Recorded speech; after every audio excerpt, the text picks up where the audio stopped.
Welcome to the first episode of this solo podcast, which I hope will be the start of something new, something beautiful, something that lasts. So, today we're going to talk about hired guns and how you should go about it. So, last weekend, my friend, if you didn't know, I'm over here in Shanghai, China, which is arguably the most fun, most exciting city in China. I've been living here for the last couple months, and over the weekend, my friend took me to a place where there was a lot of hired guns. So, if you're from the Western world and you're not familiar with this type of environment, let me paint a picture. So, obviously, you have your normal nightclubs that exist here as well. Normal nightclubs where people are normal, they're not there for work. And then there's venues with hired guns. We pulled up with a group of friends, and my friend actually brought a girl to dinner who works at one of these venues. She is like the manager girl of one of these venues, meaning she's connected with a lot of the girls that work there and she can get you the best girls. So, how it works is you go there with a group of friends, or you can go there alone if that's your thing. And then the manager will kind of bring out girls for you. And in this venue, all they promise is they drink with you. So you choose who you like, and then you have to pay for their time. And then you drink with them and hang out. And there's no promise of anything more, no promise of like physicality or whatever. And some girls are probably down to be brought home afterwards, and others are not. It really just depends on the venue, the girl. So, anyway, the adventure begins, and we arrived at the venue. And then we sat down, we're vibing. The venue looks pretty cool, actually, like well decorated, really cool lights. It's got this reddish color scheme to it, kind of aphrodisiac, kind of sexy. And then the manager brought out a couple girls, Chinese girls. I'm like, oh, no, not this one. This one, nah, not this one. No, no, no. Just kept left swiping. It was kind of like Tinder in real life. And basically, I said no to all the girls that were available at that time. Until we're just chilling, and I told my friends, hey, no problem. Like I'm all good. Don't worry about me. Just have fun. Like let's just have fun. I came here because I wanted to look at the venue anyway. All of a sudden, they have four dancers start dancing in the middle of the club.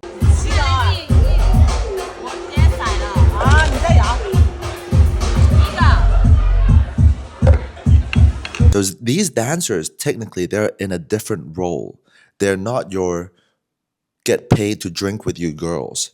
They are Eastern European girls, mostly white girls, that are hired here as professional dancers. So maybe about every 30 minutes, every 1 hour, they dance at different spots in the club. And usually they don't sit down and drink with you unless you kind of request for them to do so. And I saw a girl who was just so fucking sexy. She looked good. She's from Belarus, blonde hair, blue eyes, great body, and she just knew how to dance. If you're a guy, you're watching this, I'm sure you'd agree that when a girl knows how to dance, when she's got, some kind of oomph to her, it's like plus 20 points at least. So I saw her dance. I was like, oh shit, that girl. I want that girl. And then I actually talked to the, manager friend who's part of our friend group. I was like, yo, I want that girl. And then she went over, right after the show was over. That Belarusian girl was sitting with her other dancer friends, just chilling by the bar. And actually, my girl went over for me and asked them to join us. And then they came over, sat down, and I was like, yeah, I want to talk to her. And then, yeah, we just hung out all night. Me, her, and our group of friends. And I have a date with her tonight. And when I told my friend, the manager, that I have a date with this girl, she's like, oh, what? How the hell did you make that happen? These girls are notorious for never going out with guys. outside of the venue. So what they do, I presume, is they milk you. Like they tell you to come back to the club. They get you to spend more money so that, yeah, they make more money whilst just kind of keeping you stringing along. They milk you, as a customer, which is fair. That's their job. That's their business model. They're incentivized to do something like that. However, I am not incentivized to do something like that. I'm not a customer. I mean, you could argue that in this case, I totally am. But I got myself out of that situation. But I'll be honest, man. I feel like there's some truth in the fact that some of the hottest girls are at these paid places, especially in China. Like, yeah, that night that I went to this club, this particular paid club, let's call it, I definitely saw more hot girls there than the average club here in Shanghai. So yeah, my friend was very surprised. She's like, "How the hell did you make that happen? Never seen her go out with a guy outside of the club before." I thought about it. I'm like, well, first of all, it's not surprising to me. That's happened for me before. Whether it's like bottle service girl or bartender, people that work at the club somehow manage to get their contact and then meet up with them on a day too. And I think about it, I'm like, how did I make that happen? I'm not talking about this particular girl, but I just mean generally speaking. Let's say you meet a girl at the club and she works there. And with girls that work there, you can safely assume, especially if they're very attractive, that actually, you know what? I'm gonna take out my retainer. Oh, baby. I'm about to talk a lot smoother. I didn't even realize that. I totally forgot that I had my retainer on the whole time. It actually makes me talk a little bit more. Yeah, it's like trying to run with crutches. Not easy. First things first, I think is quite important is you gotta treat the girl like she's a human being. That sounds crazy that I have to say that, but I don't know how most guys think. Okay, I'm just imagining here, but I imagine that most guys they go in there, and let's say your goal was to actually build enough like attraction or a connection for her to be interested enough to either hang out with you a different day or like hang out with you right after she gets off work. Let's say that was your goal, right? Like you want her to like you because you like her. So if that's your goal, and I imagine most guys think like this, but they think like this girl's paid to be here. She's probably a hoe. Let me treat her as such. I'm gonna be very physical. I'm gonna like grab her and I'm gonna make my intentions known. I'm gonna just be very forceful and pushy. That's not treating her like a human. That's treating her like a piece of meat. For example, with this particular girl, I remember once she sat down and we're talking. I'm, oh, where are you from? Belarus. I speak a couple words of Russian.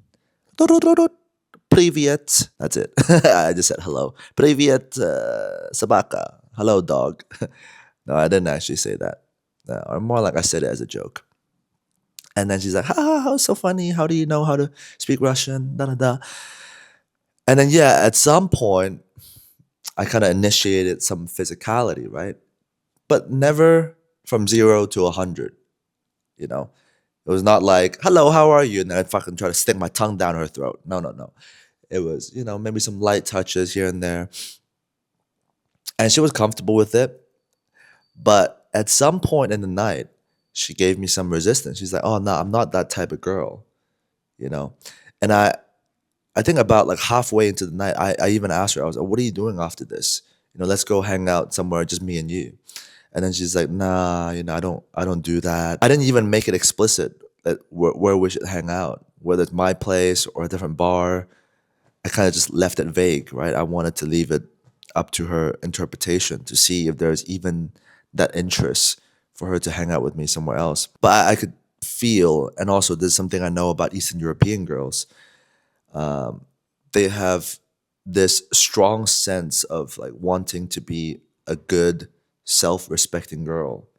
And in this case, that means not being easy, not sleeping around, not not being easy. And if a girl has this type of psychology, you put her in an environment like this, which is constantly getting hit up by guys, constantly being objectified by guys. Um, it's either she lets go of this moral, lets go of this belief, or it almost intensifies and she almost has her guard up even more because every fucking guy is treating her like a piece of meat. And I could feel she was a little bit more of the second. So I was like, okay, no problem. I'm just gonna really chill. I'm gonna really chill on like touching her. And I'll just let my charm, let my personality do the work. I think that's an important mindset that you should have. You know, you shouldn't be in a rush. Um, shouldn't be in a rush to try to make it happen with a girl right now. You should have the mindset that as long as you have time, she's gonna like you because you're likable, because you believe in yourself. You're not in a rush. You're not trying to get her drunk. You're not trying to, make it happen right now because if it doesn't happen now, uh, when's the next time you're gonna find a girl like this? That shouldn't be your mindset. It should be more like, I don't care if it happens now. I know you're gonna like me if we just spend more time together. Attract, not chase. You can't push her to be into you. You just have to be there, be yourself, and then kind of almost like let her meet you halfway. I noticed after a couple times of like maybe having my hand around her or okay, she was okay with that, but like, a little bit more than that, I noticed her like kind of like playfully slapping my hand or whatever. And then I'd be like, oh, okay, no problem. I'll just literally just completely back off. I think in an environment like that, she was very like surprised. She was like, oh, a guy who's not fucking desperate, a guy who sees me as a human, a guy who isn't just trying to stick it in immediately right away. Huh. And then, of course, you do all the same things as what you should do when you meet a girl, which is like build a connection, actually get to know her, share things about yourself that you're passionate about, that you're proud of, or maybe even that you're not proud of, depending on the conversation. But yeah, and then after that, we just said goodbye. That evening, not much more happened other than us having a good time. Yeah, we had a good time. I think we had a good time. I was not desperate. I think that's probably the main takeaway from this, or that the most important thing. Yeah, of course. Even if you're not desperate, if you're not charming, then it's not gonna work, right? You have to be both charming and not desperate. And yeah, the whole not desperate thing more important than ever with a girl like this because you just know she's highly competed for. So yeah, that's about it. I think I'm gonna do more videos like this, just me ranting about something that's happened recently, some lesson from my years of I want to say pimping, but it's not very PC. Years of living my life and so many lessons, so many little nuggets of wisdom that I want to share. But I also don't want to share it in like a I'm a coach and you must listen to me type way. It's more like I'm just a fucking bro, man. Just a big bro or a little bro. But I prefer not to be a little bro. I'm a bro and I'm just talking about my life, perhaps sharing some lessons that I learned along the way. And yeah, if you fuck with this content, like, comment, subscribe. Let me know what you think. I'll see you next time. Bye bye.